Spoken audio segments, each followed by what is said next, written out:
আসসালামু আলাইকুম ওয়া রাহমাতুল্লাহি ওয়া বারাকাতুহু। আমার নাম লাবিবা আক্তার। আমি মনপুরা স্কুল অ্যান্ড কলেজের ষষ্ঠ শ্রেণীর একজন শিক্ষার্থী।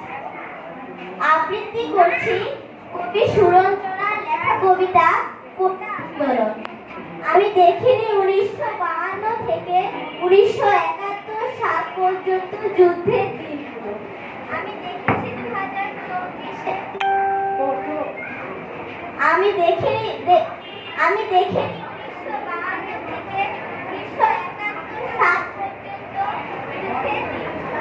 আমি দেখেছি 2024-এ ঘটে যাওয়া কোটা আন্দোলনের প্রতিটা দিন।